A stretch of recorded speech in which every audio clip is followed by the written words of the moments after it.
Estamos muy contentos, muy felices realmente de haber podido lograr este encuentro. Yo le quería dar ya directamente la palabra a Natalia para que presente el proyecto Poéticas, y están presentes otros compañeros del equipo, Lucia Gudazzi, Lucas, Agustín, Kate, que está ella desde Francia, y el resto, Agus desde Alemania o Austria.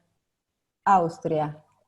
Y bueno, después Nati desde Córdoba, Lucía desde Villa María, Lucas desde Córdoba, ¿no? Creo. En Así que Nahuel. ahí está. Estamos todos en lugares muy distintos. Bueno, Nati, entonces. Bueno, hola a todos y a todas. Agradecerles mucho la posibilidad de este encuentro tan importante para nosotras y nosotros. Contarles un poquito cómo surgió Poéticas del tiempo, y quizás lo primero es mencionar las condiciones entre las condiciones que hicieron posible Poéticas del Tiempo, los lazos producidos desde hace tanto tiempo, desde territorios clínicos de la memoria, con los sobrevivientes y las sobrevivientes, con los y las familiares. Eh, esos lazos, esas articulaciones atravesadas por una ética, en el encuentro con varios discursos que dialogan y van tejiendo una constelación, si se quiere, posible para el tratamiento de los testimonios.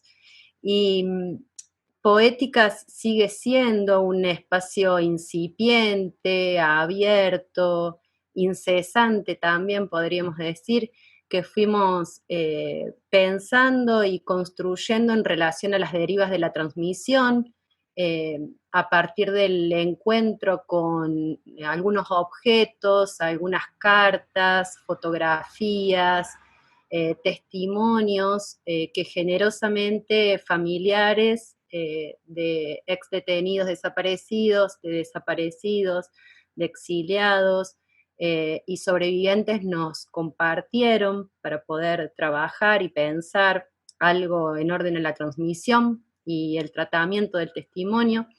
Y en ese sentido fuimos pensando mucho en ese cruce entre la estética, la ética y la política de la imagen, a partir del trabajo de Lucas Chami como diseñador y realizador, eh, pensando un tratamiento a partir de los fragmentos, de los vestigios, de esas huellas que fuimos encontrando, también de los afectos que se pusieron en juego en este proceso de trabajo, algo que pensamos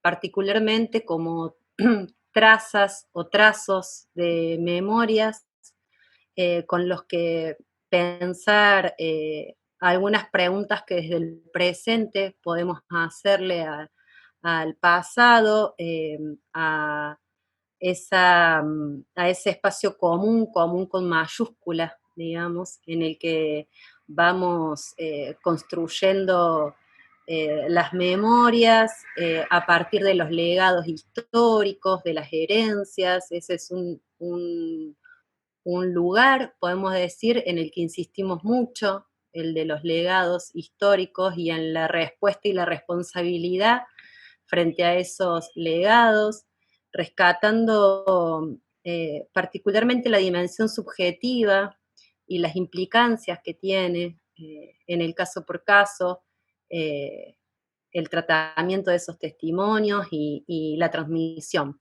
Ese es un poco lo que fue dando lugar y lo que nos permite seguir pensando, porque Poéticas es un proyecto abierto, podríamos decir que también fue del orden de lo contingente, la producción, digamos, o el inicio de ese deseo memorias con Poéticas. Así que, bueno, me gustaría que podamos compartir a partir de ahora, digo, con la experiencia con el proyecto de las pequeñas cosas, con los compañeros y compañeras de España, con el cual encontramos ciertos lazos, ciertas huellas en las que nos reconocíamos también, en ese trabajo de memoria, en ese tratamiento con los testimonios o de los testimonios. Así que bueno, darle la palabra ahora a los compañeros del proyecto Las Pequeñas Cosas para escucharles y agradecerles nuevamente. La idea del volumen de cosas que están alrededor del concepto de pequeñas cosas nace de dos inspiraciones poéticas que seguramente las dos las conocéis. Una es un poema de Joan Manuel Serrat convertido en canción, que se titula Pequeñas cosas de un tiempo de rosas. Si hay alguno que no la conoce, pues después que la escuche, porque digo, inspira, nuestro proyecto inspira muchas más cosas. Con una diferencia, este apellido que pone Joan Manuel Serrat a su canción Pequeñas cosas de un tiempo de rosas, en nuestro caso el apellido es diferente, es Pequeñas cosas de un tiempo de espinas. O sea, lo hemos contraído para la exposición, pero estamos pensando en ese apellido, Pequeñas cosas de un tiempo de espinas, que como dice la canción, están a veces a merced del tiempo, escondidas, guardadas, pero no perdidas definitivamente. Solamente hace falta que venga un viento favorable para, digamos, activar la memoria.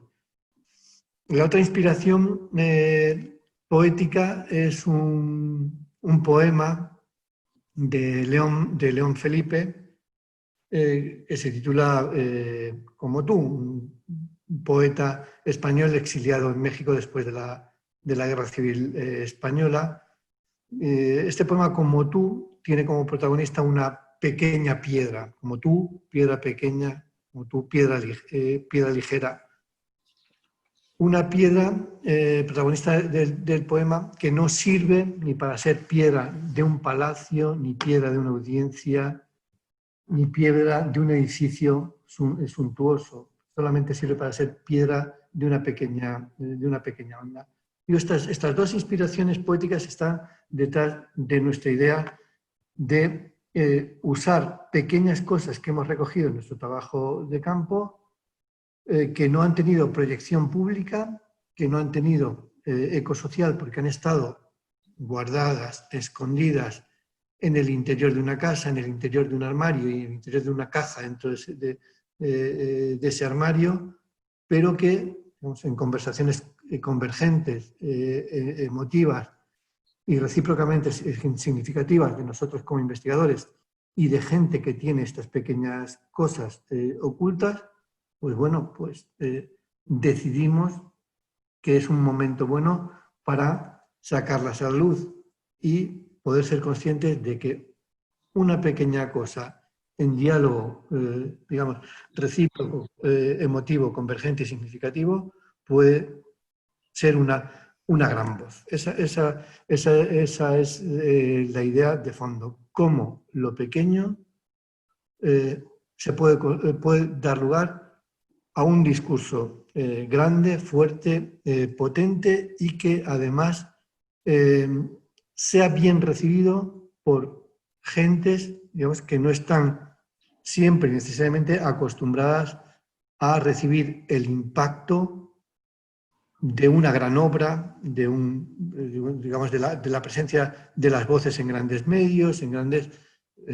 lo que intentamos es revertir de algún modo esta situación, hacer que esa pequeña carta, esa fotografía rota, esa piedra conservada porque tiene marcas de sangre de alguna persona querida, un pañuelo, cualquier cosa que tiene esto que los antropólogos del siglo XIX llamaron mana. O sea, los antropólogos del siglo XIX que hicieron trabajo de campo pues en la Melanesia decían que muchos objetos tienen mana, tienen un tipo de fuerza vital aunque sean lo más sencillo, pero tienen digamos, una contundencia significativa, emotiva y simbólica que su sola posesión pues hace que se proyecte la fuerza más allá. Estos objetos tenían fuerza dentro de las casas donde se escondían. La idea de sacarlos a la luz pública es que esa fuerza contagie a una sociedad, digamos, como la española, que ha sido a veces olvidadiza, pero muchas otras veces pasiva, como decimos en España, pasota, pues que no es que no haya querido oír estos discursos, digamos, de la gente que ha estado olvidada, excluida y arrinconada, sino que, pues, sencillamente no ha tenido la oportunidad de conocer. Es decir, que cuando ahora sacamos a la luz estos discursos, estamos intentando provocar un tipo de reacción en mucha gente normal y corriente que diga, anda, pero bueno, pero ¿y esto? ¿Y cómo? ¿Y cómo es esto? ¿Cómo no me he podido, bueno, implicar, aunque sea simplemente, no políticamente, aunque sea solamente emocionalmente?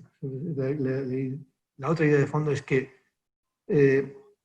sabiendo que estas pequeñas cosas tienen una tremenda fuerza emocional, pues es mucho más fácil articular discursos de fuerza política a partir de las emociones. Y entonces, pues lo que estamos haciendo ahora es justamente que ya tenemos las pequeñas cosas y estamos en el proceso de darles altavoz y llevarlas a lugares donde tengan sentido y significación pública. Sí, ayer cuando estábamos hablando ayer estuvimos en Mérida un curso de verano con la gente de Extremadura. Nosotros estamos trabajando más en la zona de Ciudad Real. Y claro, al ver este tipo de trabajo sobre las pequeñas cosas, decía Antonio López, uno de ellos, dice, joder, las entrevistas que he hecho, y ahora me di cuenta de que si hubiera pensado en las pequeñas cosas que estaban por ahí, que se han perdido por no estar atento a no estar atento a cosas que aparentemente son insignificantes, pero que condensan pues la memoria y muchas cosas, ¿no? Porque las pequeñas cosas, en lo que ha sido su itinerario desde que terminó la guerra hasta nuestros días, pues nos ha permitido pensar también temas como la transmisión de la memoria, ¿no? ¿Quién tiene las cosas? ¿Dónde se guardan? ¿Quién las hereda? ¿No? Nos ayuda a pensar eso de manera clara, ¿no? Porque es una especie de transmisión de los afectos también, y de esta cosa que decimos a veces que es la tarea pendiente, ¿no? Que muchas veces esos objetos son guardados por mujeres, y esas mujeres, pero hay que pensar muchas veces qué tipo de mujer es la que está guardando ese recuerdo, ¿no? Comentamos hace poco una cosa que me pasó que era gracioso, que era... estaba en un velatorio, y lo digo por pensar en la cuestión de la transmisión de la memoria a partir de las pequeñas cosas guardadas, ¿no? Y ahora hablamos un poco qué pasó cuando expusimos las pequeñas cosas. Un ejemplo rápido. Estaba en un velatorio y entonces le di el pésame al hombre, un hombre que bastante de derechas, y entonces lo que ocurrió es que me preguntó que en qué andaba. Dice, Jorge, ¿en qué andas? ¿Sabes? Estoy con un libro y tal, sobre cuestiones vinculadas a franquismo y tal. Oye, te tengo que decir que mi abuelo fue alcalde de Alcoy. Digo, ¿alcalde de Alcoy? Dice, durante la guerra. Digo, Alcoy es un sitio importantísimo durante la guerra. Dice, sí, era un comunistilla de esos. Digo, un comunistilla. Digo, joder, claro, que te refieras a tu abuelo como un comunistilla. La cosa es que en internet luego busqué y no era comunistilla, era si acaso anarquistilla, ¿no? Porque era de la CNT. Pues nada, pues que nunca me llamó. Y hace relativamente poco me lo encuentro en el bar, en un bar de mi pueblo y tal, y le digo, oye, se llama Nativo además, digo, este nombre se lo puso seguro un anarquista. Digo, ¿qué tal, Jorge? Digo, bien, tal. Digo, oye, que cuando quieras...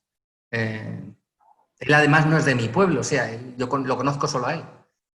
Y dice, sí, algún día te llamo y me enseñas eso. Bueno, pero quien sí te quiere conocer es mi primo. Digo, ¿que me quiere conocer tu primo? Y ya me quedo así. Digo, tú eres tu abuelo tuvo un hijo y tú eres hijo de ese varón. Dice, sí. Digo, ¿y tu primo? Dice, de una mujer. O sea, el abuelo tuvo una mujer y lo tuvo a él.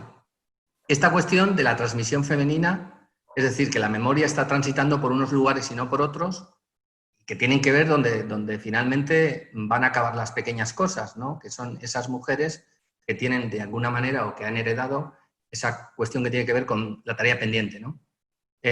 Bueno, pues también nos sirven esas pequeñas cosas, si miramos dónde están o por dónde han itinerado, para pensar esa transmisión de la memoria, sobre todo en España, que son 3 generaciones, incluso 4, con las que nos encontramos y que han tenido que pasar por un contexto represivo, ¿no? Toda esa cuestión de la materialidad, de las costuras, de los recortes, de las amputaciones, pues nos hablan de una memoria cosida, amputada, ¿no? Que ha tenido que buscar en los recodos lugares para poder pervivir de alguna manera, ¿no? Y decidimos de una manera muy sencilla hacer una exposición en Madrid de algunos de esos objetos. Ana estuvo, una cosa sencilla, o sea, tampoco, pero tuvo mucha repercusión. Digamos, la exposición son grandes imágenes de pequeñas cosas y textos que son los que te terminan de dar el sentido. Es decir, ahí el trabajo importante es seleccionar un texto que sea, digamos, que te permite imaginar alguna pequeña cosa. Es decir, no queríamos explicar demasiado, queríamos simplemente sugerir, ¿no? Y eso funciona bien. Entonces empezaron a ponerse en contacto con nosotros distintos lugares de España que querían llevar esa exposición.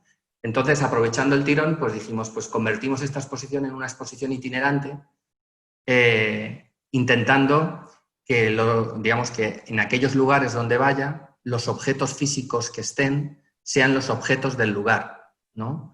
Eso implica, digamos, un trabajo previo, un trabajo también de hacer entender a qué nos referimos con pequeñas cosas, porque había gente que decía, pues yo tengo una cuchara de la guerra. Y bueno, esto no es una exposición sobre objetos de la guerra, ¿no? Son objetos de la ausencia.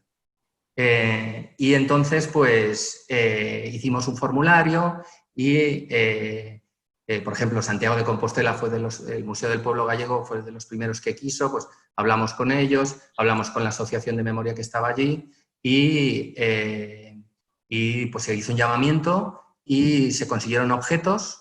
Se pusieron los de Ciudad Real, que es de donde somos, más algunos nuevos en imagen, y toda la parte central de la exposición eran objetos de verdad. Entonces, la inauguración de la exposición la hicieron las familias directamente, ¿no? Que cada una se paraba en su objeto, iba contando la historia vinculada a ese objeto, cartas de despedida, fotografías, etcétera, etcétera, ¿no? Entonces, la intención un poco era esa justo cuando empezó la pandemia, porque la primera inauguración en Santiago de Compostela fue a finales de febrero y aquí estábamos confinados a principios de marzo, o sea, más o menos, ¿no? O mediados. De hecho, había una exposición en Barcelona también, porque como es sencilla de poner, y eso es una cosa interesante, que no tenga que ser excesivamente compleja, ¿no? Como decía ayer el otro día un maestro de los pueblos de por aquí de Extremadura, que coja en el maletero de un coche, que quepa en el maletero de un coche y así la podemos llevar para un sitio y para otro. Bueno, más o menos, no así, pero más o menos así, ¿no? Nosotros lo que hacemos es enviar las imágenes para que las impriman en los distintos lugares con los textos y eso se expone y hacer un trabajo previo con asociaciones y familias para conseguir los objetos que se expongan. En Barcelona se iba a poner, pero se anuló y ahora mismo está parado. Y hay un montón de otros sitios en España que quieren, ¿no? La cosa es ir engordando de objetos la exposición y hacer una gran exposición con todos los objetos que esta especie de itinerancia pues va generando, ¿no? Ahora mismo nos encontramos con la elaboración de un cómic, de una especie de folleto donde que se convierte en póster y hay como la vida del objeto en cómic de 5 o 6 objetos y por el otro lado el proceso de búsqueda, ir al archivo, del archivo a las casas familiares, fosas, etcétera, etcétera, ¿no? Entonces, en la siguiente exposición que hagamos, pues vamos a llevar unos folletos para que la gente se los lleve y que se explica un poco ahí cuál ha sido toda la metodología, ¿no? Todo el proceso Bueno, muchísimas gracias. Jorge, nosotros habíamos pensado el siguiente orden, a ver si están de acuerdo, compañeras, que primero hablara Ana, luego Carolina y luego Mariana. Si les parece, y después entonces en el debate, bueno, ya ahí vemos. Bueno, entonces Ana. Bueno, arranco. Anoté algunas cositas. No estoy en mi día más lúcido, pero aquí voy. Primero, lo primero es que estoy como completamente ahora metida en algo, perdonen que empiece por ahí, y no por los proyectos, pero tiene todo que ver. Estamos ahora en el medio de la Cátedra Políticas y Estéticas de la Memoria que coordina Nelly Richard en el museo, y esta semana particularmente se proyectaron las películas Los Rubios y El Edificio de los Chilenos. Ayer a la noche vi El Edificio de los Chilenos y no pude dejar de establecer como muchas relaciones, pero además la conferencia de cierre de todo este ciclo, del que ahora les cuento un poquito más, la va a dar Judith Butler y se titula justamente La memoria de las pequeñas cosas, que va a ser el 8 de octubre. Entonces, también quizás mi comentario va a estar atravesado por todas estas discusiones que exceden un poco, pero que atraviesan estos dos proyectos y que tienen que ver con los debates que se están dando dentro del seminario que está dictando Nelly Richard, que también está participando Mariana, y que tiene que ver con, no tanto con la memoria histórica, sino más bien con pensar el presente, y es un ejercicio abismal, ¿no? Ella está pensando la coyuntura a partir del caso chileno, de lo que significó toda la oleada de protestas desde octubre del año pasado hasta marzo del Chile Despierta, y el contrapunto con la situación generada a partir de la pandemia. Pero obviamente todo el tiempo están atravesándose cuestiones de la memoria, como por ejemplo las resonancias de la unidad popular, en los cánticos que se coreaban en las calles en esos días, y toda la dimensión de la experiencia en los cuerpos, de la cuestión de la dictadura y el estado de sitio y el toque de queda, con el dispositivo militar que se desplegó en las calles como modo de disciplinamiento social ante el confinamiento, ¿no? Cosa que hoy en España también está muy en discusión, ¿no? Este pedido del gobierno de más fuerzas represivas, más fuerzas policiales y militares como recurso ante el avance de la pandemia. Entonces, digo, para conectar pasado y presente, y también lo que estoy en estos días presenciando o activando dentro del museo, dentro del museo que es muy fuera del museo, porque como muchas de estas actividades son virtuales, por suerte está habiendo como una participación muy intensa desde América Latina, lo que me pone muy feliz, ¿no? Es un poco para poner en contexto, porque algunas de las referencias que voy a hacer van a tener que ver con estas discusiones o materiales que estamos haciendo dentro de este ciclo, al que los invito, por supuesto, a sumarse. Bueno, conozco y he seguido mucho el proyecto de las pequeñas cosas, vi la exposición, como decía Jorge, el día que la inauguraron acá en la UNED, pero también vengo siguiendo las cápsulas, los vídeos que van publicando, que publicaron a lo largo de toda la pandemia, y que por ahí es otro formato posible de esa exposición itinerante que se va propagando en las redes, ¿no? Me parece muy interesante y muy inteligente ese dispositivo común, ese formato común que han adoptado ambos proyectos, de recurrir a estos videos cortitos, que pueden, que abrevan o que se conectan obviamente con un largo trabajo de investigación, pero que a la vez tienen como ese afán de comunicar para la gente común, ¿no? Como decían antes, de hacer público, de incidir en los debates colectivos, más allá del estrecho mundo académico, ¿no?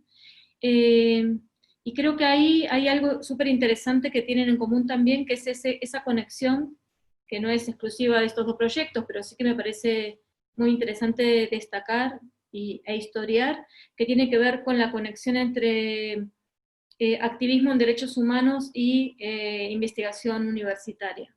Es decir, de qué manera los recursos de saberes diferentes y de modos de incidencia distintos se conectan de una manera súper potente, y para mí un caso paradigmático que siempre, y no es porque esté Mariana acá, pero al que siempre recurro porque para mí es realmente nuevo, lo que empezó a pasar allí, por lo menos de lo que yo conozco en la Argentina, fue la conexión que se dio en Córdoba, en el D2 y en La Perla, entre activistas de derechos humanos, sobre todo de hijos, y investigación universitaria, gente que venía de la antropología, como Ludmila Catela, etcétera, ¿no? Mariana sería el ejemplo híbrido de ambas condiciones en una sola persona, y me parece que hay algo de esa experiencia que a mí me deslumbra mucho, por ejemplo, de la exposición que organizó Mariana en La Perla, que también tiene que ver con pequeñas cosas extraídas de la Perla, que se iba a llamar así, quiero decir. Las pequeñas... Al final no se llamó así. Sí. ¿Cómo se llamaba, Mariana? Sobrevidas. Sobrevidas. Pero bueno, era una exposición de pequeñas cosas extraídas del campo de concentración por ex detenidos desaparecidos, ¿no? Esas cosas que habían logrado llevarse fuera del campo. Entonces me parece que hay mucho aquí en común, ¿no? de estas estrategias.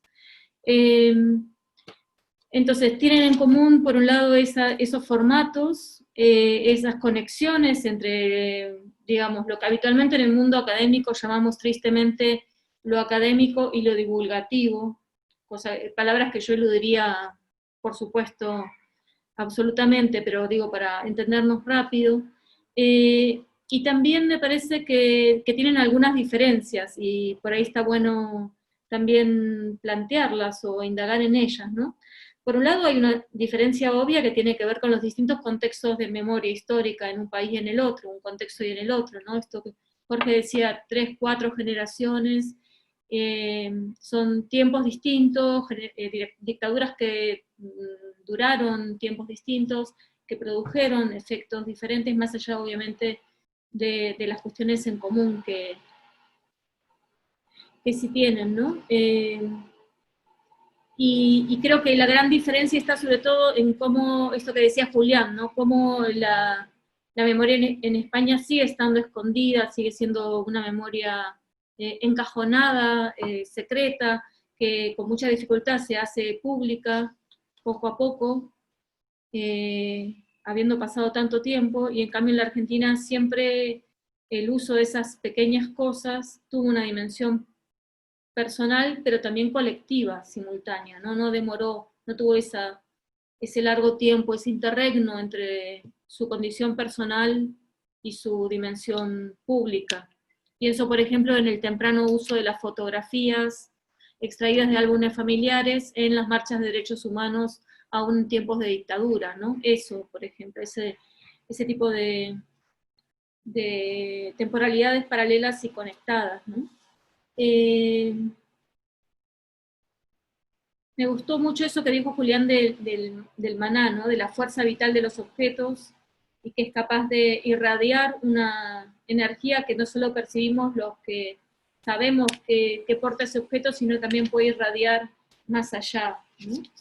Y respecto de las diferencias, creo que también hay algunas diferencias formales, si se quiere, en las estrategias que ambos colectivos asumieron para estos videos, estos pequeños videos, que en el caso de las pequeñas cosas le da un protagonismo bastante fuerte a la voz del investigador-investigadora, ¿no? En cambio, en Poéticas del Tiempo, esa voz no está, por lo menos, obviamente está, como sustrato, como montaje, como decisión. Sin duda hay una voluntad de investigación y de activación detrás, pero es mucho menos explícita, mucho menos estentoria, ¿no? A nivel de que no está la voz y la presencia de las investigadores en cámara, ¿no?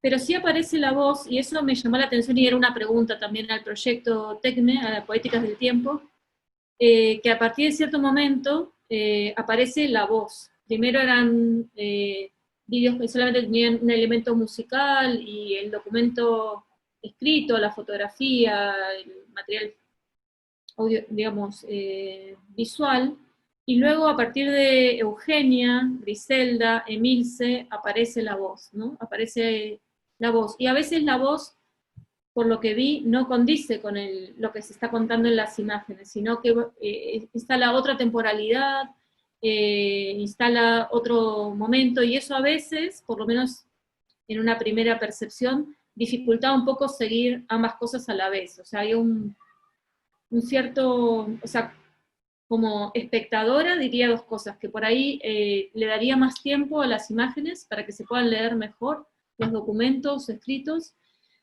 A veces se precipitan mucho y no se alcanzan a leer completos, y por otro lado, cuando aparece la voz, que me parece un recurso muy, muy potente, pensar en esos momentos que la voz irrumpe y no va en el mismo sentido, no cuenta la misma historia que los documentos escritos o visuales, y eso a veces también genera una suerte de nube, ¿no? O sea, no sé muy bien a qué prestar atención. Por ahí porque me queda una sola neurona en este momento y no puedo activar dos a la vez, pero bueno, lo comento.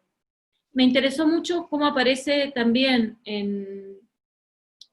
en Poéticas del Tiempo, y también aparece en Las Pequeñas Cosas, cuestiones como la maternidad, la cuestión del cuerpo, la cuestión de la intimidad, no solo como lugar de vulneración, de arrasamiento, de violencia, sino también como el lugar donde puede vibrar una vitalidad resistente, ¿no?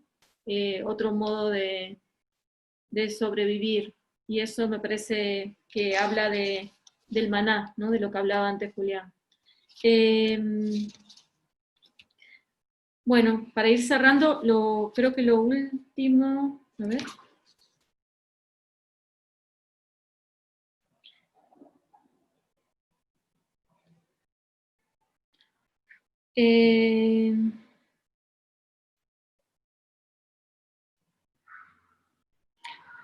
El sentido de la casa, ¿no? Tácticas ocultas, o tretas, o secretas, para que esa memoria aún escondida, aún reprimida, aún censurada por esa mirada que va a controlar si todas las semanas si está colgado el cuadro de Franco, con lo que se abre la serie de Las Pequeñas Cosas, aún así, dentro del cajón, esa memoria está latiendo y está punzando, ¿no? Y puede pasar de generación en generación. Eso me pareció muy poderoso, ¿no? En lo que cuenta sobre esa memoria de las pequeñas cosas. Y algo que ya conversé con Jorge, porque tuve ocasión de ver la exposición, tenía que ver un poco con la escala entre esas pequeñas cosas que se volvían grandes imágenes. Es algo que hablamos con él, porque a mí me parecía que esas pequeñas cosas tenían que seguir siendo pequeñas, de alguna manera. No había que monumentalizar ni hacer gigantografías de esas pequeñas cosas para que se volvieran pulsantes y visibles, sino que lo que yo le decía como estrategia curatorial es que me parecía quizás muy poderoso que los textos fueran más legibles y las pequeñas cosas mantuvieran esa escala tan íntima y a la vez tan potente que mantienen, ¿no? Como objetos, no monumentalizándolas. Nada, creo que con eso doy la palabra. Muchas gracias. Bueno, muchísimas gracias, Ana, realmente. Bueno, Caro. Sí, voy. Ahí va. Acá estoy. Bueno, yo estoy un poco como Ana, con media neurona, no una neurona, sino media.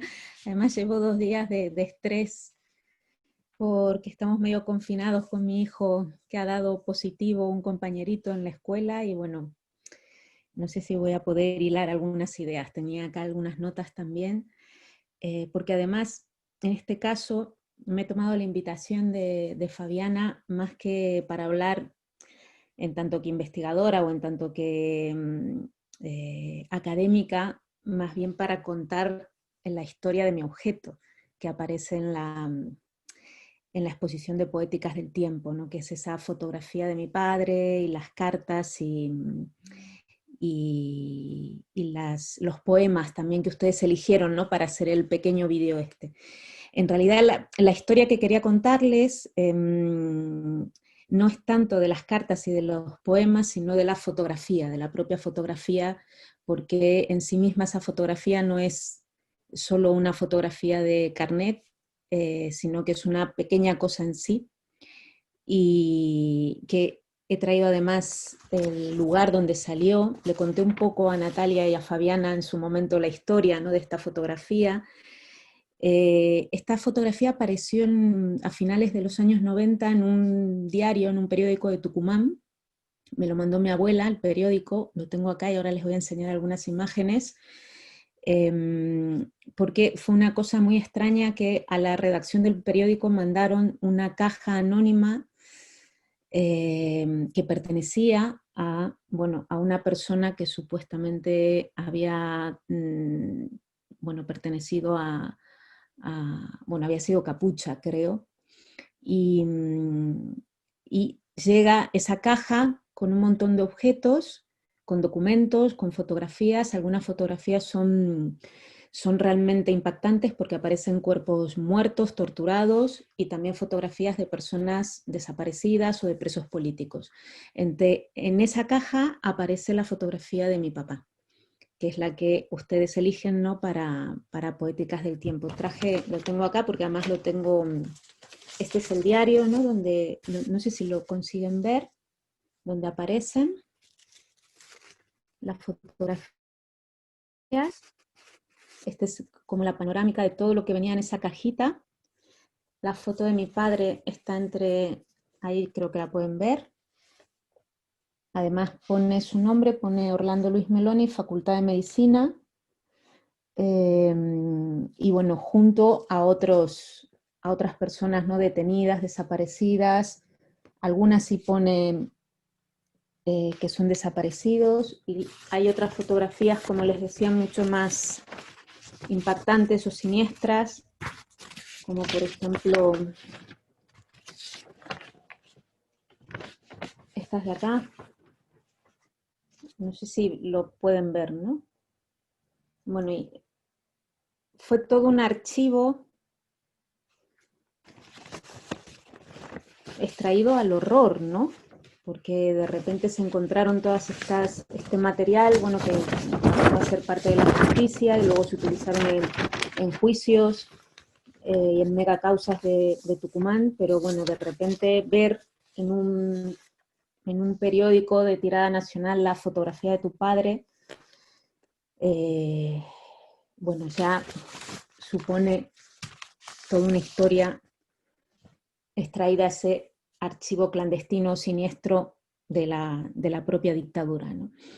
Y quería contarles entonces la historia, no tanto, les decía, como investigadora, porque tampoco he participado en ninguno de los dos proyectos, ni en el de Pequeñas Cosas, ni el de Poéticas del Tiempo, sino que he participado dando mi objeto, ¿no?, que es para mí más impactante ver la fotografía de mi padre en ese pequeño video que hicieron, que las cartas o que los poemas, que por toda la historia que les acabo de contar, ¿no?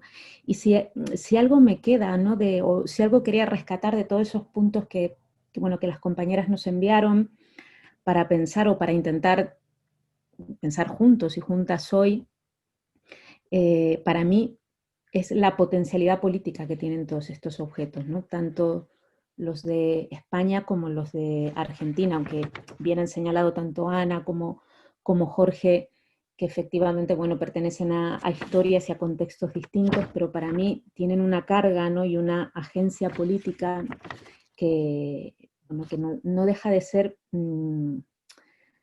el aspecto más ético-político, ¿no?, de ambas exposiciones, y que es lo que a mí más me gustaría recalcar, ¿no? Hablaba también, Jorge decía que eran objetos de ausencia, ¿no?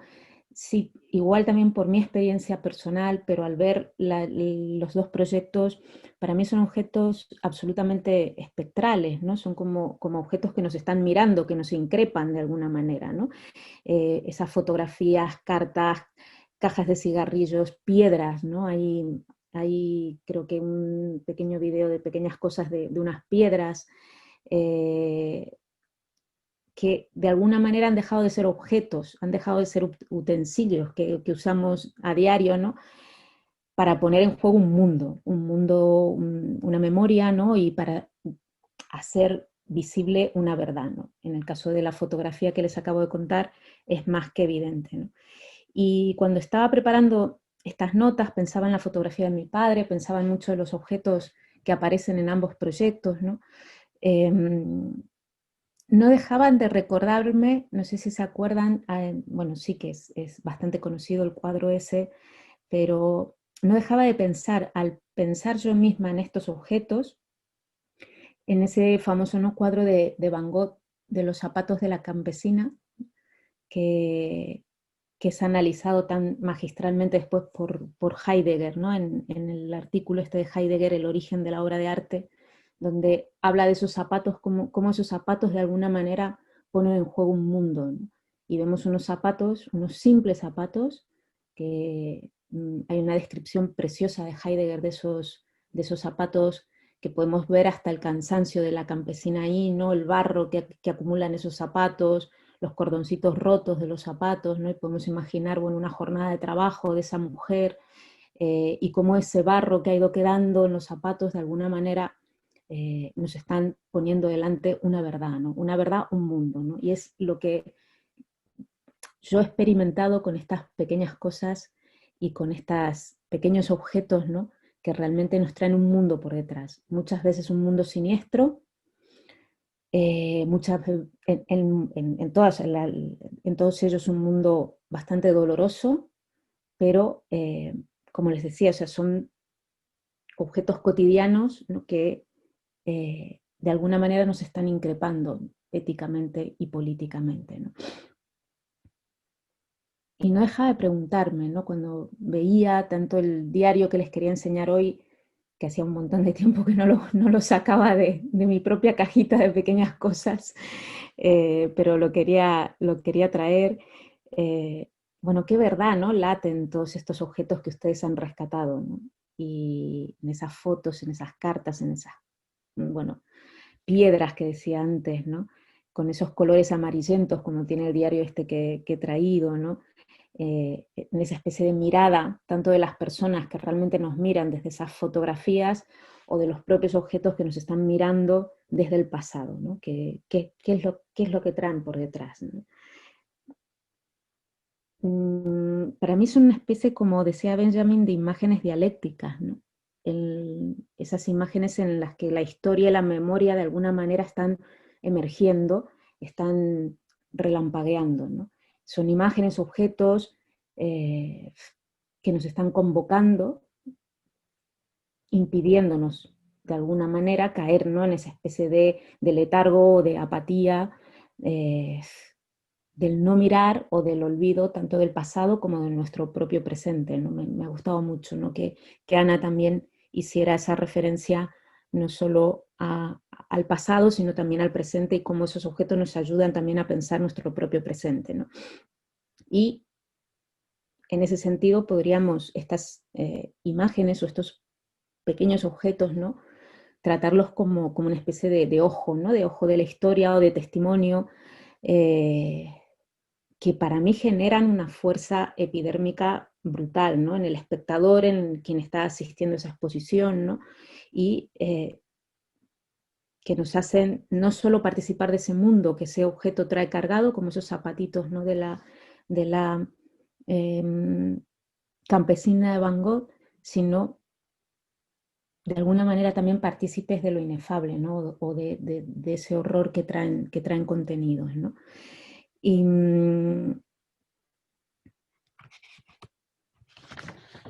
también otras cuestiones que quería señalarles respecto a esa inefabilidad. Bueno, he señalado antes todo el tema de la espectralidad, ¿no?, o de la otredad que tienen todos estos objetos. Jorge hablaba de una ausencia, ¿no? No deja de ser también esa especie de ausencia encarnada, ¿no?, que se resiste, ¿no?, como una ausencia que se resiste a desaparecer, o que se resiste a toda apropiación, ¿no?, y ante la cual tenemos necesariamente que responder, ¿no? Y ahí está, como les decía al principio, para mí esa dimensión ética política que abren estas dos exposiciones y que abren los objetos, ¿no? que nos están ustedes presentando, regalando casi, ¿no? Porque se trata de alguna manera, ¿no? de asumir esa respuesta ética ante esa alteridad, ¿no? O ante esa espectralidad que viene incluida en todos estos objetos, ¿no? Y que nos están exigiendo pues, una agencia política por nuestra parte, ¿no? Estos objetos, ¿no? Estas fotografías, cuando las veía, me recordaban, que seguramente la recuerdan también ustedes, esa enigmática sentencia, ¿no? de Virgilio, la de sum lacrima rerum, ¿no? Las lágrimas de las cosas, más que pequeñas cosas, las lágrimas de las cosas, ¿no?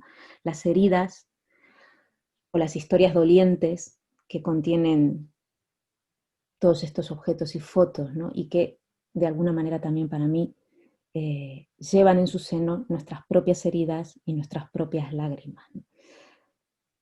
Bueno, para mí esta fotografía evidentemente viene cargada de mis propias heridas y de mis propias lágrimas, y por eso solo puedo tener palabras de agradecimiento, ¿no? Para todo el proyecto de Poéticas del Tiempo por haber rescatado esa fotografía de ese archivo del terror.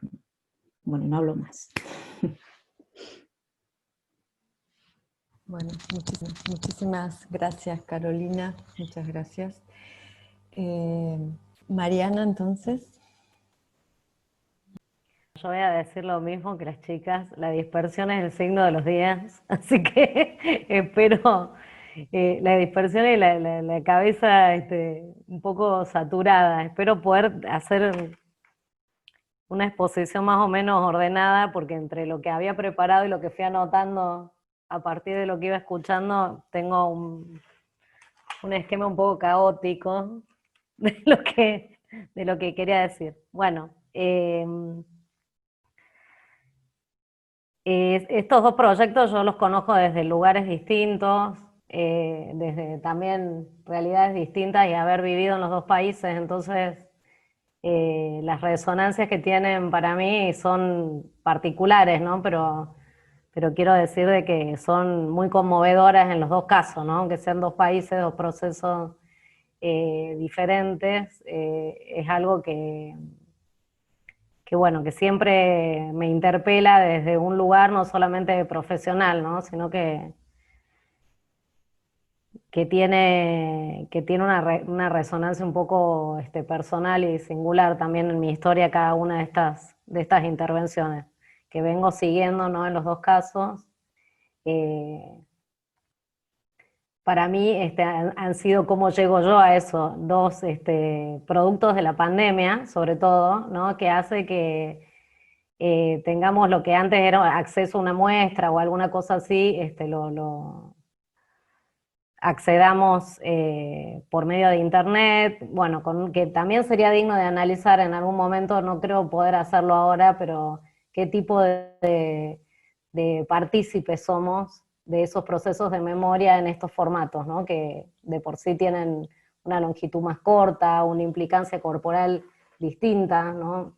Más diferida, la posibilidad de repetición, bueno, una cantidad de cosas que a veces en los dispositivos más comunes de rememoración, de museograficación, no sé cómo se dice, son diferentes, ¿no?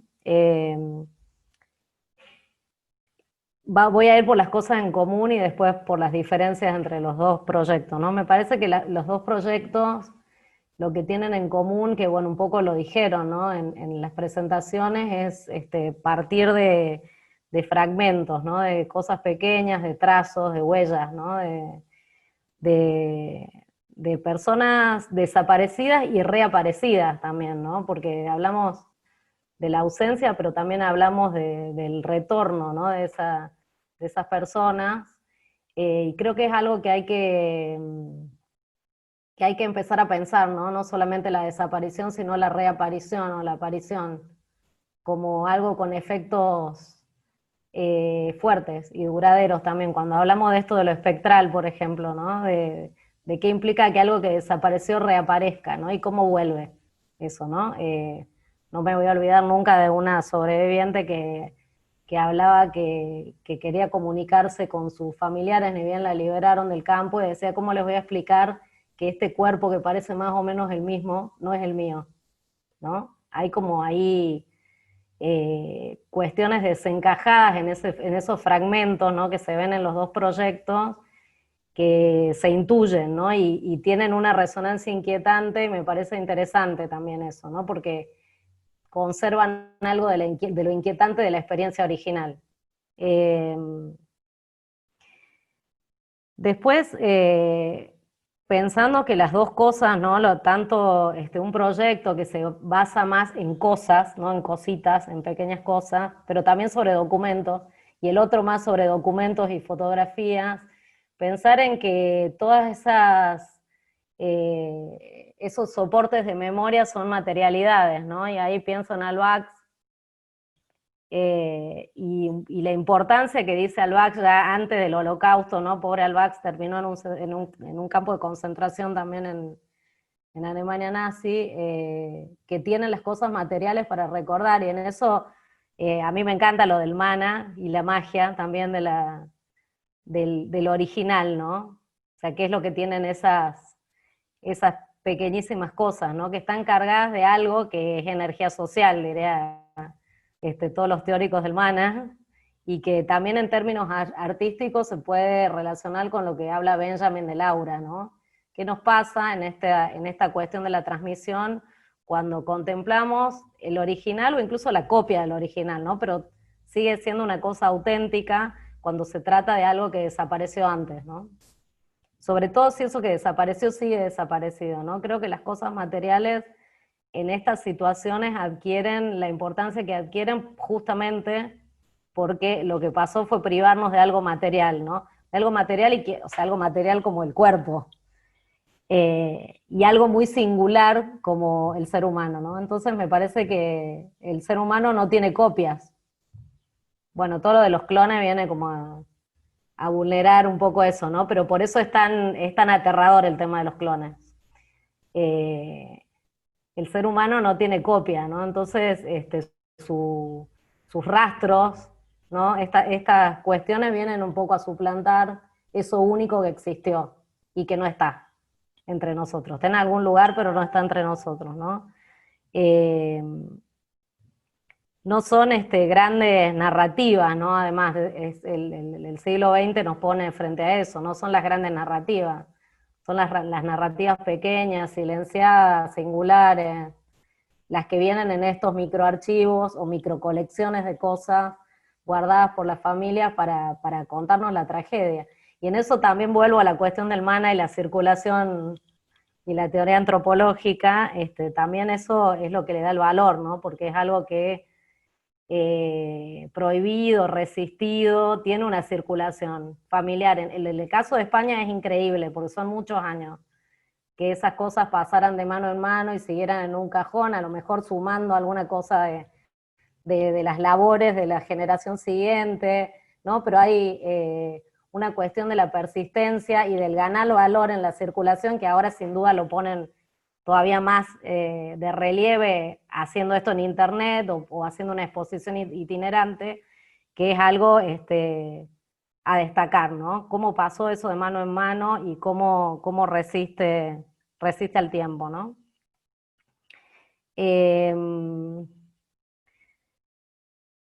Después, puntualizar en algo que siempre creo que es interesante preguntarse, ¿no? Se habló acá un poco de la transmisión, de quién son esas cosas, ¿no? De quién en términos de si son patrimonios familiares, personales, colectivos, de quién tienen que ser, de quién deberían ser, de qué modo deberían ser memorias familiares o más colectivas, y qué operaciones de traducción también hay en esos pasos, ¿no? De cómo las personas eligen darte una parte de sus colecciones personales, ya sea de fotos, de documentos, ¿no? Y cómo operamos nosotras como consagradoras o encuadradoras de ciertas memorias, ¿no? Eso me parece que siempre hay que tenerlo presente. Y bajo qué estéticas también. Y acá pienso en Lucas, que está muy calladito, pero que en el caso de muchas cosas que hemos hecho en Córdoba, que algunas mencionaba Ana, Lucas no estuvo en esa exposición, pero sí estuvo en otra, también las decisiones estéticas que se toman en eso forman parte de la transmisión y de lo que se quiere lograr, ¿no? También tenía estas mismas preguntas que Ana sobre las voces que empiezan a aparecer a la mitad de los videos de Poéticas del Tiempo, ¿no? Y que antes no estaban. Después vuelvo sobre eso. Bueno, ahora voy a las diferencias entre uno y otro dispositivo de memoria, ¿no?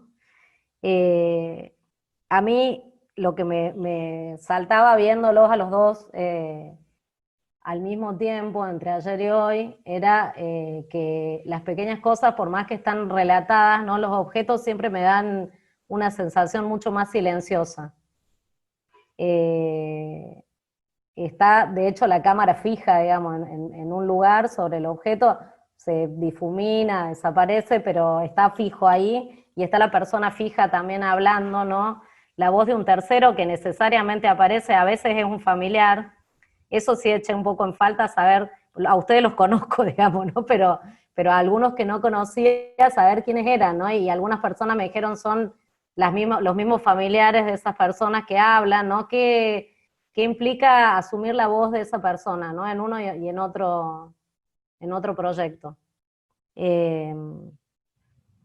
¿Cómo se hizo esa elección? Sería una pregunta. Y me da la sensación de que son metafóricamente distintas también las dos experiencias, porque son distintos los dos países. O sea, en España es mucho más silenciosa la experiencia, por eso esas pequeñas cosas que pasó cuando hicimos esa muestra de la perla también, eran cosas que pasaban desapercibidas, ¿no? Era una cajita de cosas que todo el mundo podía tener, pero que esa persona sabía lo que significaba, ¿no? Pero es un silencio o una cosa encriptada que no cualquiera puede descifrar, y la preponderancia de la palabra en el proceso argentino también, ¿no? Y de la imagen, como decía Ana, con las fotos de los desaparecidos. Cómo el testimonio y las fotos en el caso argentino son tan predominantes, y de hecho hay una resistencia al tema objetual. Me acuerdo que cuando empezamos a armar esa muestra en La Perla, hubo mucha resistencia y mucha pregunta acerca de si iba a ser un museo, y que un museo era un lugar de lo muerto, de lo estático, ¿no? Que era como todo lo contrario a la memoria, poner objetos. Hubo que hacer todo un trabajo, ¿no? Fue interesante la reflexión que propuso eso también. Me parece que en los dos casos son como objetos de la ausencia, pero también de la fuga, ¿no? Y de la resistencia a eso. Y que han logrado perdurar a lo largo del tiempo. Después voy un poco al contenido también de esas historias.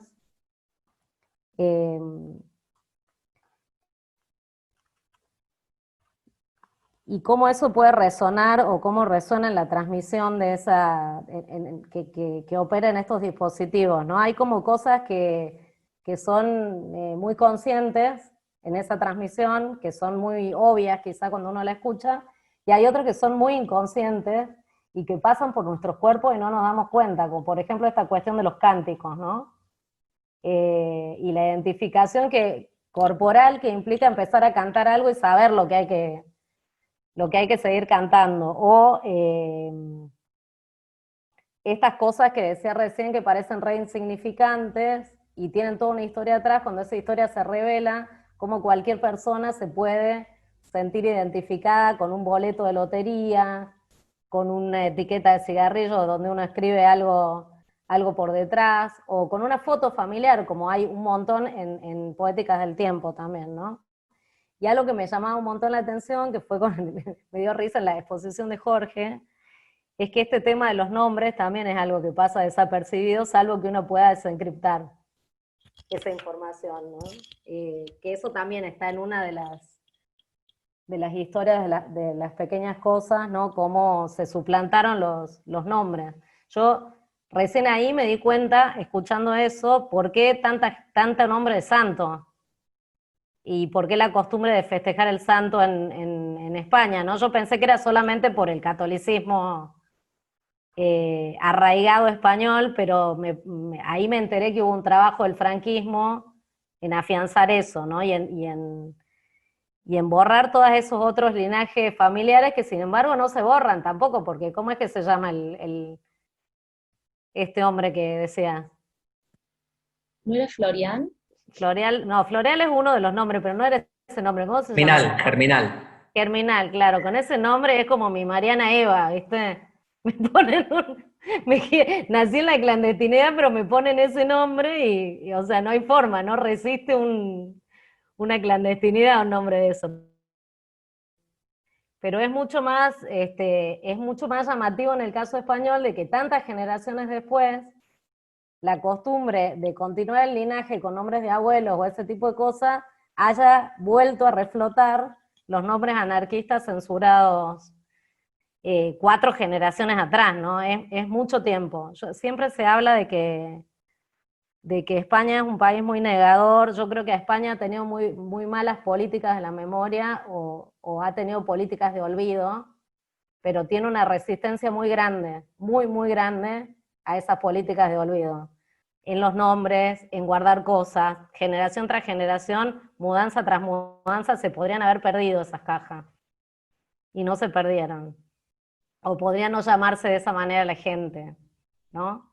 Creo que una cosa interesante en términos de investigaciones es poder rastrear esa ruta de la memoria subterránea, ¿no? De generación en generación. Creo que ahí, este era mi esquema de lo que había dicho. Ah, no, pará, me falta las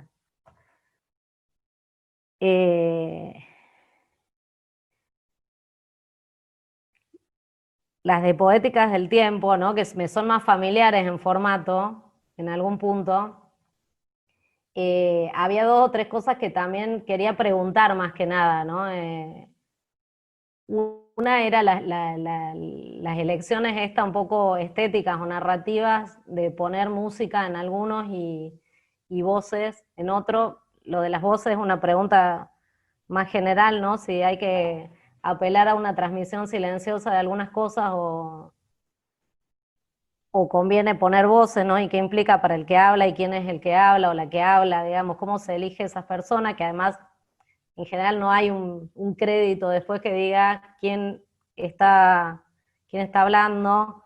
Y después el efecto de revelación que tenía en todas las de poéticas del tiempo, para mí algunas cosas, ¿no? Incluso en historias que conozco mucho como la de Anna Iliovich, ¿no?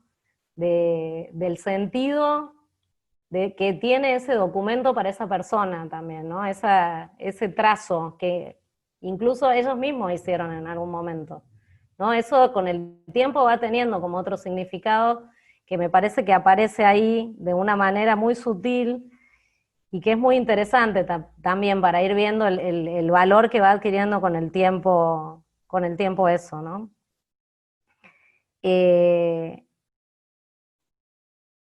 Y creo que no me queda nada más de todo lo que anoté,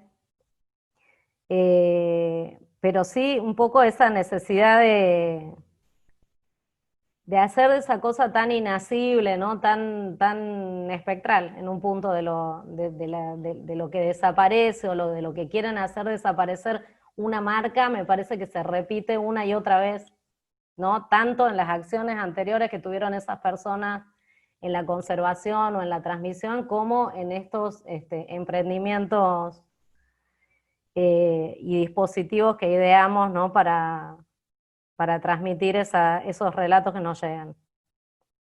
Una última cosa sobre la escala de los objetos en la muestra de las pequeñas cosas, que eso, bueno, si quieren en algún otro momento charlamos más sobre la experiencia de sobrevidas y eso, que me parece, coincido totalmente con Ana, de que la escala es importante.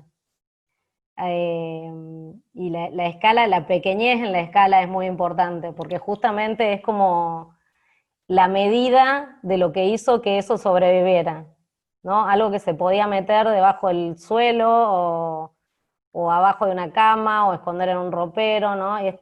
Y esto fue como muy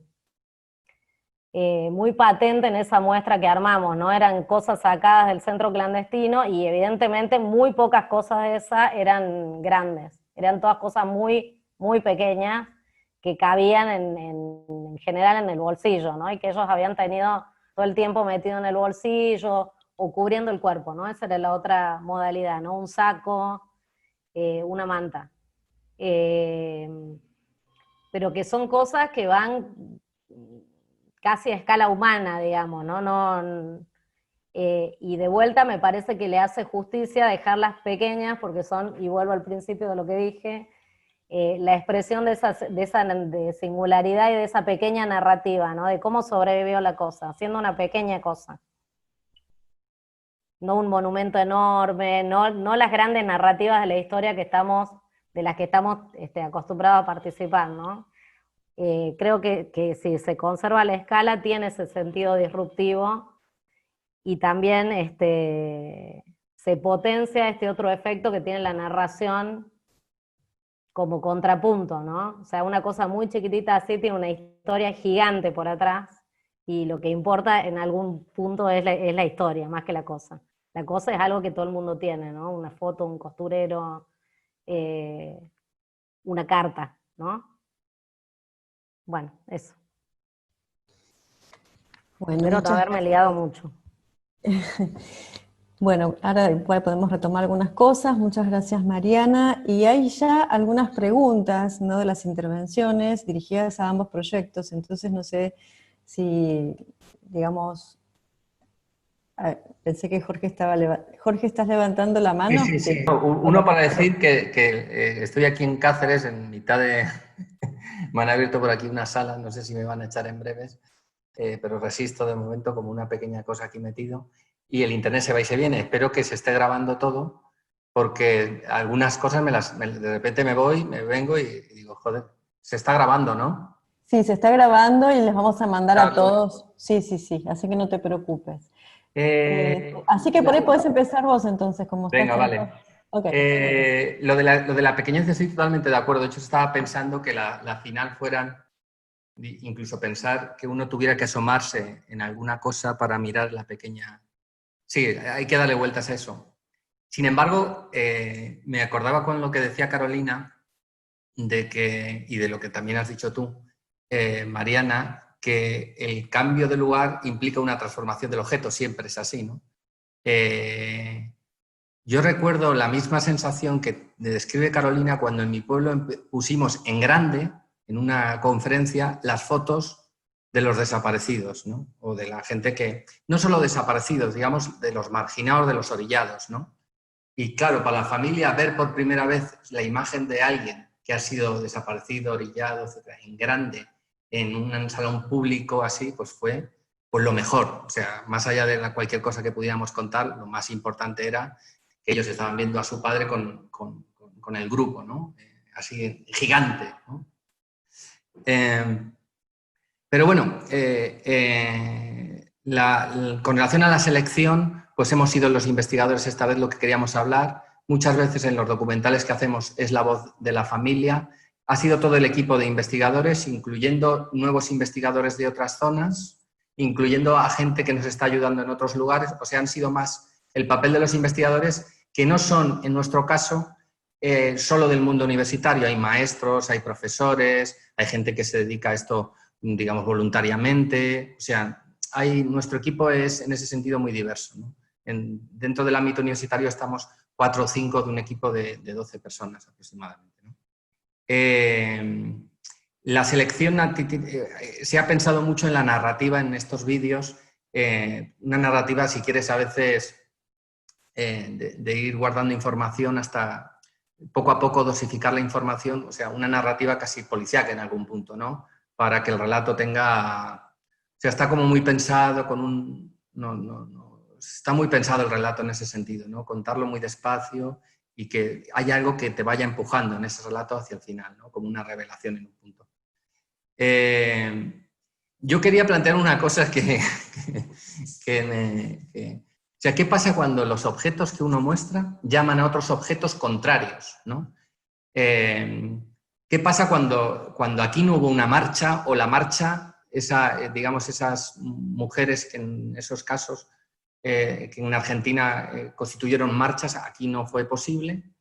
El otro día viendo unas imágenes de exhumaciones de los años 70, clandestinas no, pero sin el apoyo estatal, en el cementerio, en la fosa, había familias y fuera del cementerio estaba lleno de gente política, ¿no? Hoy día, cuando se hace una exhumación, solo está la familia y toda esa muchedumbre, esa marcha, no existe. Digamos, a veces lo familiar ha diluido lo político, también por cierta insistencia en ocasiones de algunas asociaciones que dicen que lo importante siempre es la familia, cuando vemos en ocasiones que en estas transmisiones en 3 o 4 generaciones, a lo mejor los hijos son los primeros desconocidos de esa persona, ¿no?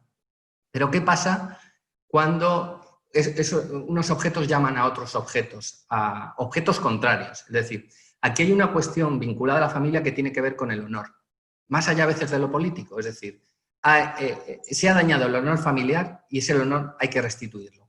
Pero también lo quieren restituir todas esas familias de gente fascista que le mataron a sus familiares. Y entonces dicen, oye, yo también podría decir, yo también tengo aquí la foto de mi abuelo, ¿no? Entonces hay como...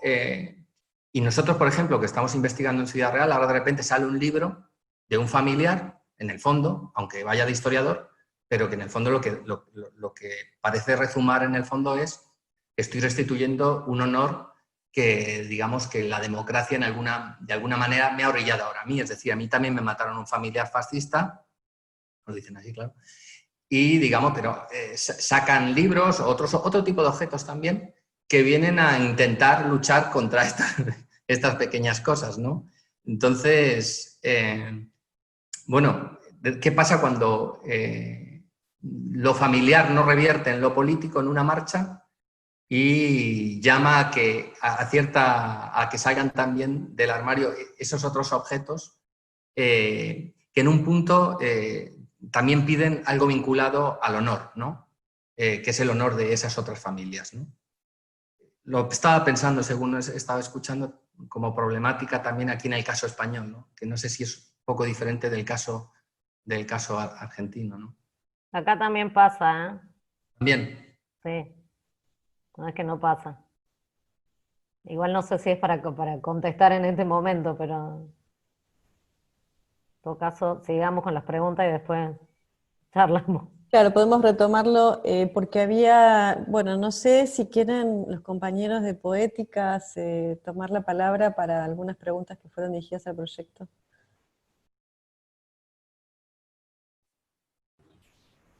Bueno, no sé, Lu o Agus, Kate, Lucas tuvo que irse a dar clases, si quieren decir algo.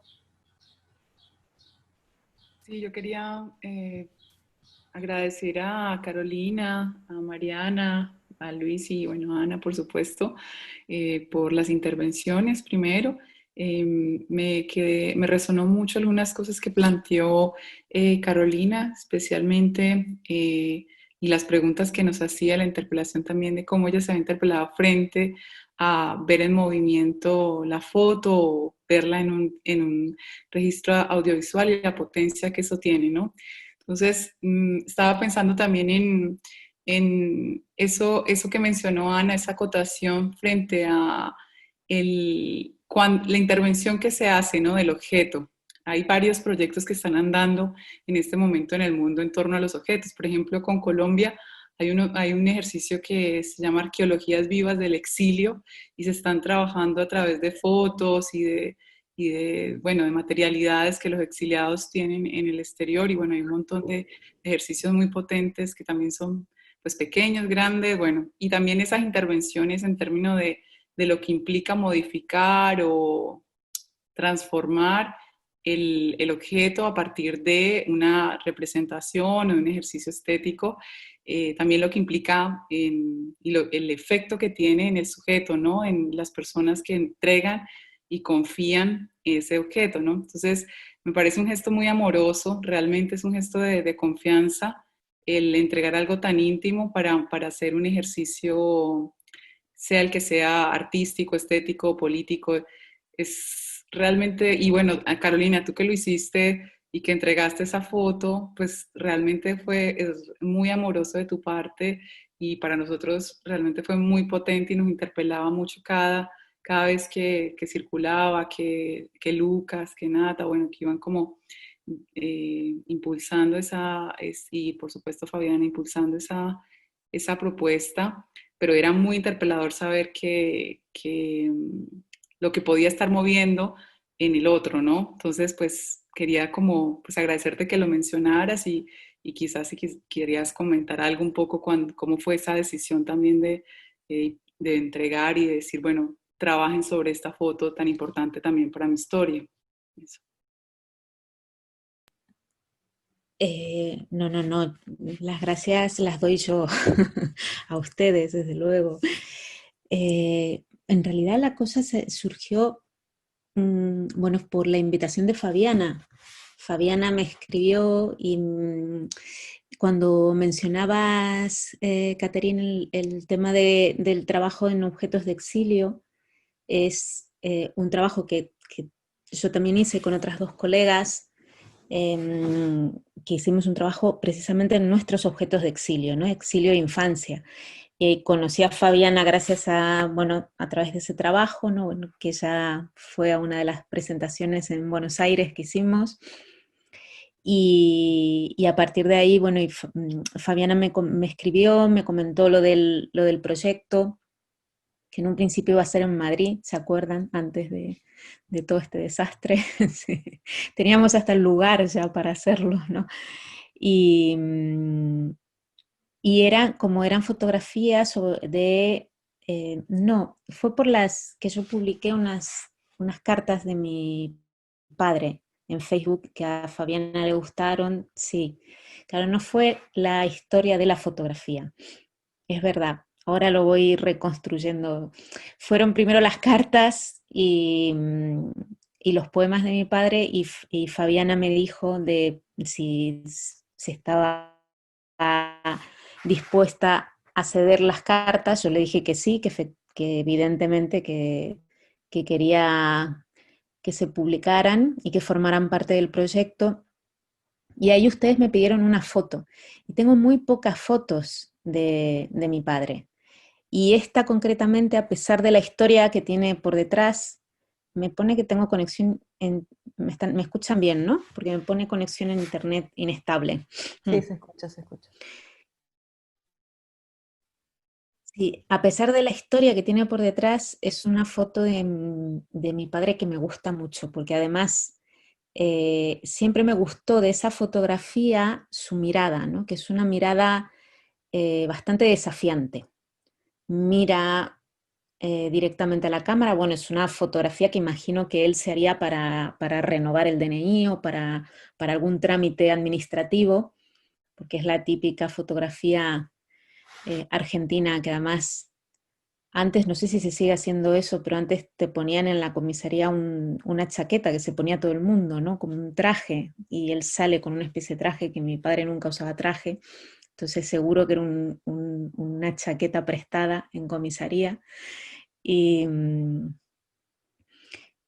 gusta mucho esa mirada como desafiante de la foto, que él no solía tener esa mirada, y me parece incluso hasta absolutamente política esa mirada en ese contexto donde estaba esa fotografía, que seguramente algún servicio a ficharlo, ¿no? Y que saliera de ese archivo, que saliera de ese lugar tan oculto, ¿no? de la historia argentina, y que saliera con esa mirada casi empoderada, ¿no? Mirando a la cámara y mirando en ese diario. Entonces, por eso elegí la foto, pero si les digo la verdad, cuando la elegí, no la elegí por la historia de la fotografía y después la contextualicé, porque yo les mandé la foto y después les conté la historia en un mail, ¿no? Y ahí me di cuenta, bueno, que la fotografía también formaba parte del proyecto como una pequeña cosa más, ¿no? de ese proyecto. Me gustó mucho lo que dijo Mariana, de cómo esos objetos llevan esa especie, ¿no? de historia latente de lo que ahí sucedió, ¿no? De lo que sucedió en un centro clandestino, de lo que sucedió en una sala de tortura, de lo que sucedió, bueno, en una cárcel.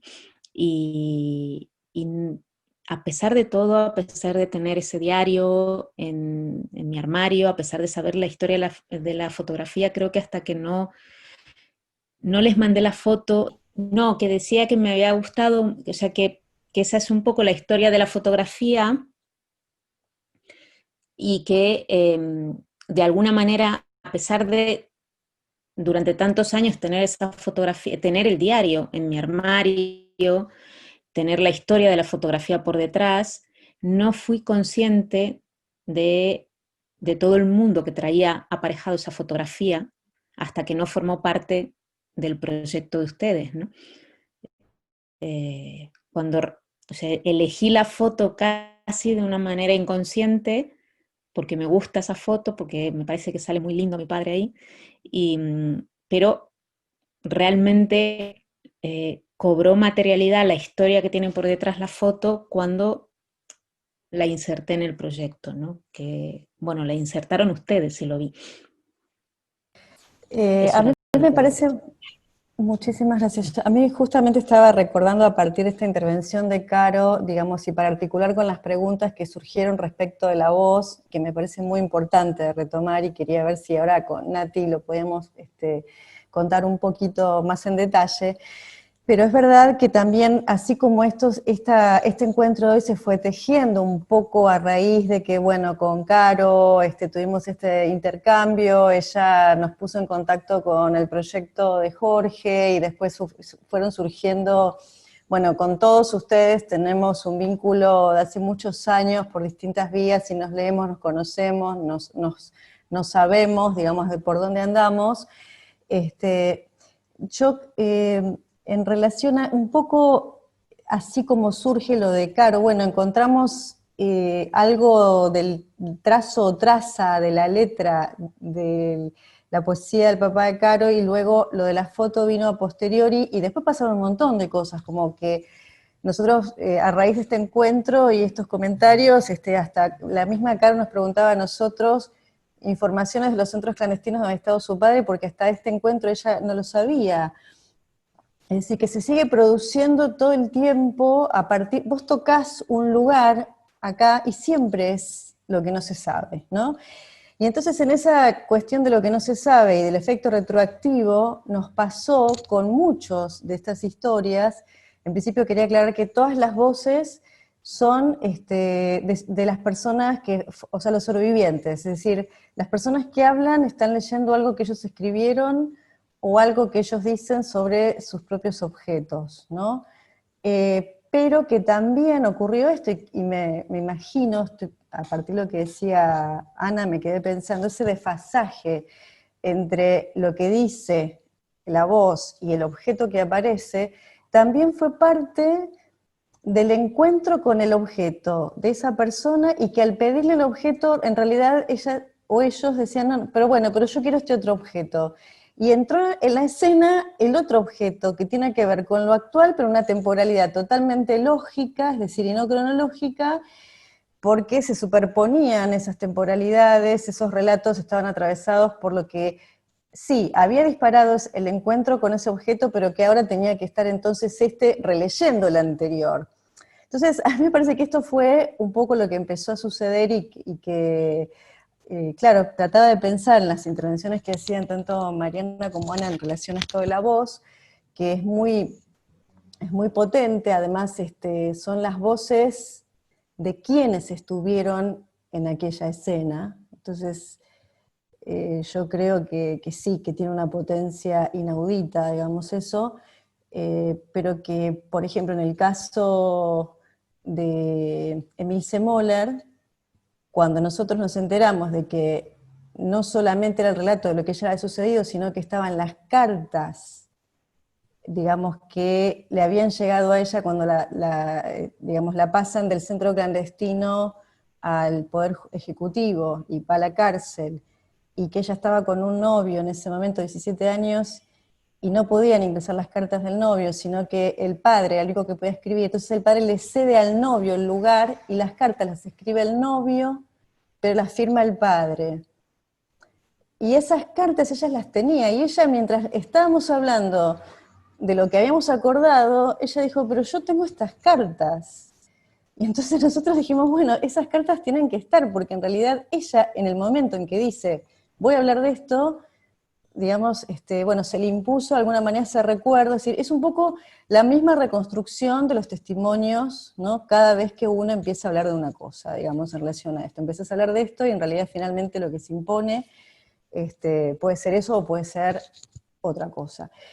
Entonces, bueno, le dimos lugar a todo eso. Y me parece que quizás ahí, ahora que estoy pensando, claro, ¿cómo le llega a quien tiene que tomar la decisión de escuchar, mirar, leer, no sé? Claro, me parece interesante ese desfasaje, digamos, cómo tratar ese desfasaje. Bueno, Nati, no sé si vos querés decir algo, porque ustedes con Lucas lo pensaron mucho esto. Sí, yo primero agradecerles de nuevo todas las palabras. Y me quedo pensando en esto que traía Ana y también Mariana, y me quedo pensando sobre cómo generar en esos dispositivos algo más amable, quizás en términos de todo lo que interpela en relación a los sentidos, a tener que mirar, escuchar, ¿no? Al mismo tiempo.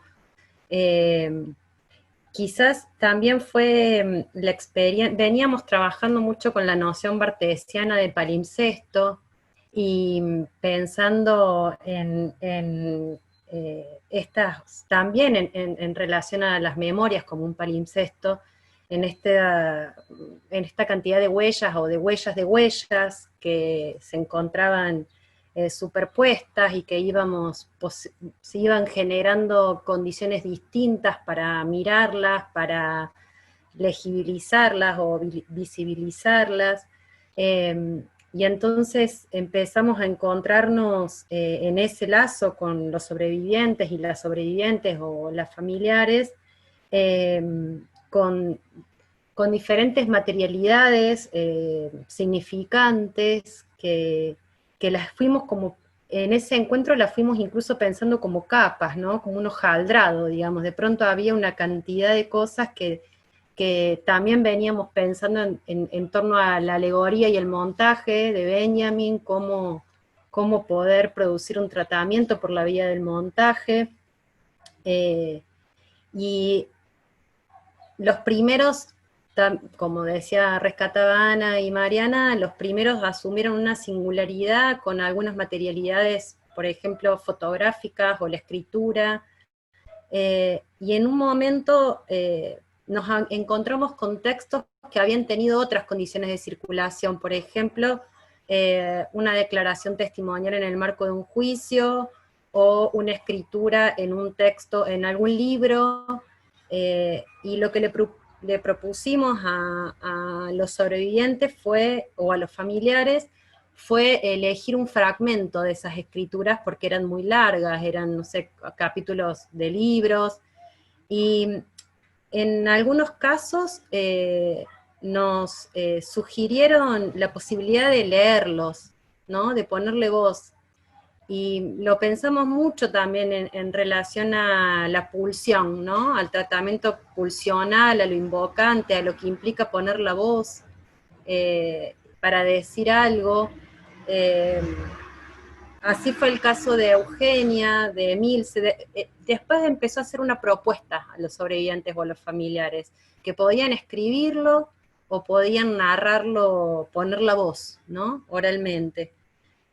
Y ese fue el caso de Eugenia, de Emilce, de Griselda y de Graciela, para quien fue muy importante. Con Graciela conversábamos sobre la importancia de poner la voz para poder narrar algunas cosas, ¿no?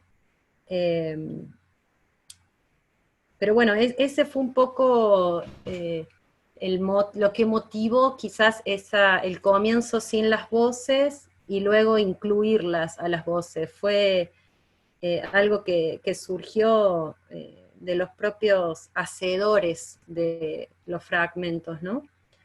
No sé si hay... De todos modos me quedo pensando mucho sobre cómo seguir trabajando con ese montaje que sea amable a los sentidos y sin desconocer y sin dejar de sostener la atención y esta diversidad de huellas y de materialidades o de capas. Me parece que es muy importante poder trabajar sobre eso. Pensaba, por ejemplo, antes de terminar, en qué nos pasó con el fragmento sobre las memorias del papá y la mamá de Eugenia, que mientras estábamos haciéndolo, Eugenia encontró la caja, que era el único objeto que había sobrevivido a los allanamientos y al secuestro. Es una caja de cartón que Eugenia atesora y pudo guardar todos estos años, y en un momento, casi terminando, digamos, de pensar el guión de ese fragmento, Eugenia nos dice que le parece importante compartir ese objeto, ¿no? Entonces también cómo hay una dialéctica ahí respecto de cómo lo fuimos, esos guiones que se fueron moviendo también, que se fueron produciendo en el mientras tanto, del encuentro, de la escucha. Eso. Gracias. Perdón, Nati, en relación a esto que decís de Eugenia, es la cajita de zapatos, que digamos que sobrevive el allanamiento de los zapatos donde estaban, digamos, zapatos de ella y de su hermanito, ¿no? Que eran muy chicos en el momento del allanamiento. Y efectivamente es verdad, porque esto, al comienzo, lo que tenía más centralidad era el relato de esa noche, que formaba parte incluso del capítulo de un libro sobre historias de distintos hijos desaparecidos. Pero cuando aparece la caja, la centralidad pasa a tenerla, el objeto, y no tanto la letra, ¿no? Que hasta ese momento formaba parte del archivo que teníamos nosotros y lo teníamos guardado para poner, digamos, en forma ese relato. Luego, por ejemplo, en el otro caso de Sara Méndez y el reencuentro con su hijo Simón, que está basado, que también lo tomamos en el sentido del objeto, de un relato que ella hace un escrito sobre el Día de la Madre en una revista feminista en Uruguay en los años 80, cuando todavía ella estaba buscando a su hijo y no lo había encontrado. Y ese relato, que me parece que además tiene el estatuto, por supuesto, digamos, de objetos, es histórico, porque, digamos, da cuenta de un momento, ¿no? Bueno, muy importante en América Latina, la historia además de ella cruza muchas cuestiones, es la única madre que se reencuentra con su hijo, digamos, apropiado en todo Plan Cóndor, el momento de la escritura fue cuando lo buscaba, pero además en una revista feminista que en ese momento no tenía, digamos, ¿no? El peso que tiene hoy ese discurso, ni había revistas dedicadas desde esta posición y este discurso dedicadas a estos temas. Resignificada hoy, digamos, con el encuentro de su hijo, pero además también con su nieto. Y entonces también fue un debate, porque bueno, nosotros queríamos poner hoy, si íbamos a ilustrar con alguna foto ese objeto, esa letra, era también, digamos, con lo que significó la restitución de ese hijo, ¿no? Entonces, además el impacto sobre la tercera generación, es decir, bueno, todo esto que también se fue produciendo en el medio de lo que íbamos conversando, y bueno, se introducían objetos, ¿no? A partir de ese primer contacto. Entonces, bueno, me parece que le dimos lugar a eso. Sí, si me permiten, una nota al pie, esto que está diciendo Fabiana y lo que dijo Carolina también sobre cómo encontró esa foto y cómo, digamos, la historia que viene respecto de recuperar esa imagen esa imagen que es la foto que más te gusta de tu papá y que viene del archivo del horror, ¿no? Y tiene que ver con una reflexión muy chiquita sobre el tema de cómo vamos haciendo archivo a la vez, cómo esos archivos, digamos, se pueden resignificar, cómo podemos extraer de los archivos del terror y componer otros archivos, o cómo podemos a partir de la investigación producir archivos. Los archivos no están ahí preexistiendo o esperando que los descubramos, ¿no? Sino que se van haciendo en este trabajo de memoria, ¿no? Y lo otro que me olvidé de decir antes, que me gustó mucho del proyecto de ustedes, tiene que ver con ese dar la palabra no solo a historias de desaparecidos, desaparecidas, sino también a testigos, a familiares, a sobrevivientes, ¿no? Que amplían un poco el eje que siempre está por ahí, el foco que está puesto a veces en un protagonismo extremo de los desaparecidos como héroes y desdibuja o deslegitima otros relatos, ¿no? Entonces me pareció eso muy importante. Efectivamente, el hallazgo de esa revista feminista me pareció muy sorprendente y muy contundente, sí, como lugar inesperado donde aparece, ¿no? Totalmente, totalmente. Y es más, también para ella misma, hoy leer aquello, digamos, como en un lugar, en una revista feminista, que ni siquiera sé si se nombró así en esa época, pero que hoy es nombrada de este modo porque quizás retroactivamente hay una lectura de qué se hizo en ese momento, ¿no? En esto que a mí me parece muy interesante, que cuando uno hace algunas cosas no sabe lo que hace, no tiene idea de lo que está haciendo. Por más responsabilidad que tome en lo que hace, ¿no? Pero que retroactivamente vienen las consecuencias o el retorno o el efecto de lo que uno está haciendo, lo que uno hizo. Entonces eso me pareció súper, súper importante, y en relación a esto, Ana, también de la importancia del velo, de poder velar para que pueda ser transmisible a lo social esto, porque si no estamos en el estatuto, digamos, de lo indecible, ya sabemos, ¿no?, lo que eso significa y dónde conduce, y también la parálisis, digamos, que viene. Entonces, hacer transmisible, hacer legible, hacer posible de ver, a través de estos velos nos pareció siempre, bueno, muy importante también como, bueno, como eje, ¿no?, de este trabajo. Tenemos unos 15 minutos, así que los vamos a aprovechar a full. No sé si alguien quiere intervenir. Yo tenía tomado unas notas. Comentar, porque me parece que no lo hemos comentado, que Poéticas también está pensada como las pequeñas cosas de manera itinerante. Es decir, que eh, cuando sea posible encontrarnos en cuerpo presente, la idea de Poéticas también era transitar por algunas ciudades del interior de Argentina, por algunas provincias, y con los lazos previos con organizaciones de derechos humanos y espacios de memoria, poder también armar en cada lugar estas poéticas del tiempo con esos fragmentos y testimonios. También pensaba en esto de lo que mencionaba, creo que Mariana lo mencionó, a la cuestión de, de estos dispositivos, es decir, videos muy cortos que nos hemos pasado entre nosotros muchas veces por WhatsApp, también lo que ha habilitado, y no solamente por lo corto, porque son videos de 2, 3, 4 minutos, sino también porque no están llenos de explicaciones, como decía Jorge, y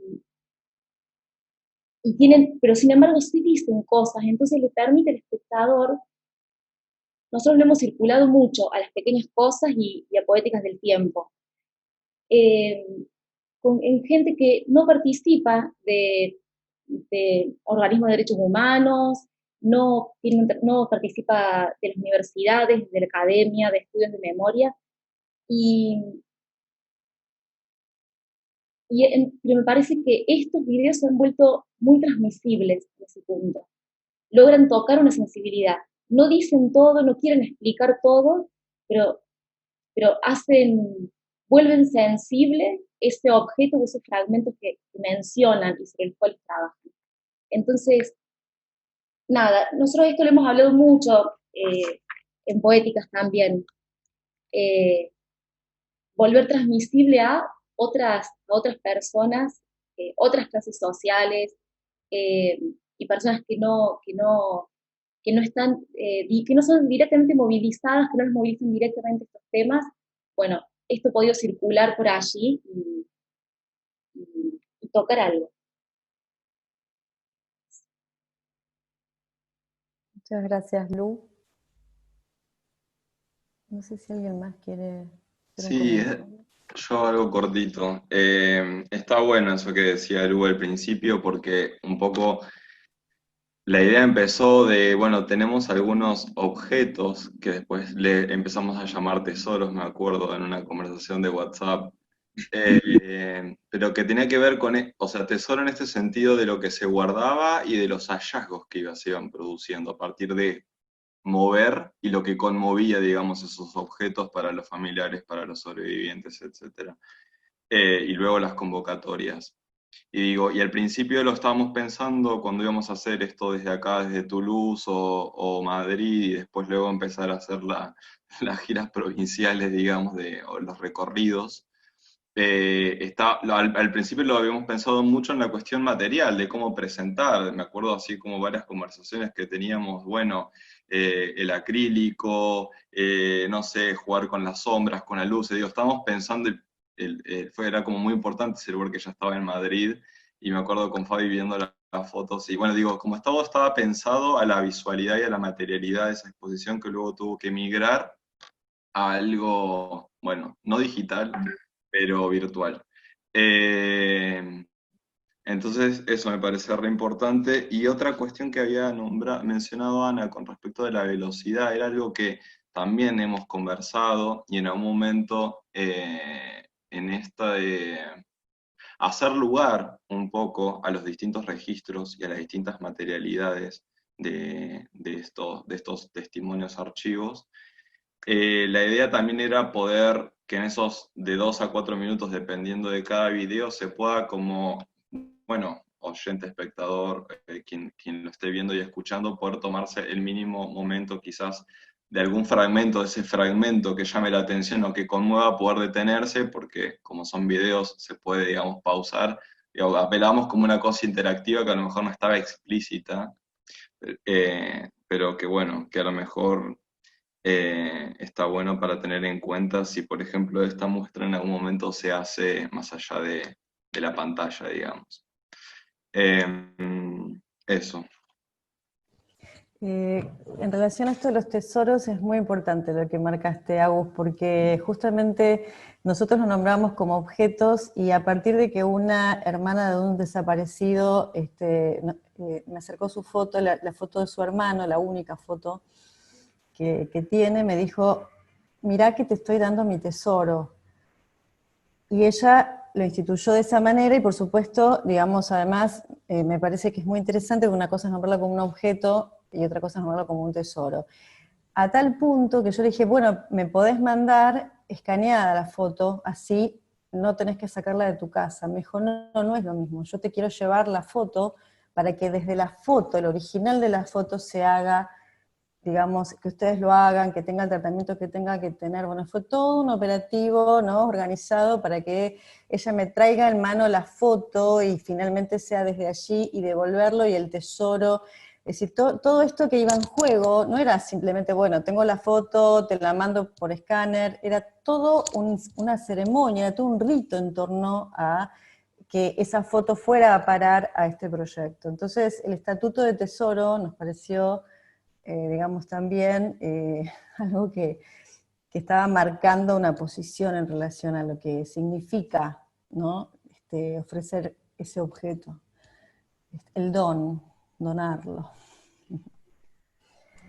Fabi, yo quería contar que la música de cada fragmento, o de una gran parte de los fragmentos, fue compuesta a partir de la mirada de las fotografías, la lectura de las escrituras, la escucha de los testimonios. Fue compuesta por un músico de Córdoba, que se llama Fabricio Amaya, y que compuso la música singularmente para cada uno de los fragmentos, ¿no? En el encuentro con cada una de esas materialidades. Eso me parece importante también, ese cruce con el registro musical, ¿no? Como tratamiento también. Sí, me parece importante también esto de lo que deseábamos que sea Poéticas, en una muestra instalación que recorriera las provincias argentinas, que fuera enlazando otras experiencias, otras poéticas del tiempo producidas en otros territorios. Eso sigue siendo parte del deseo de poder llevarlo adelante.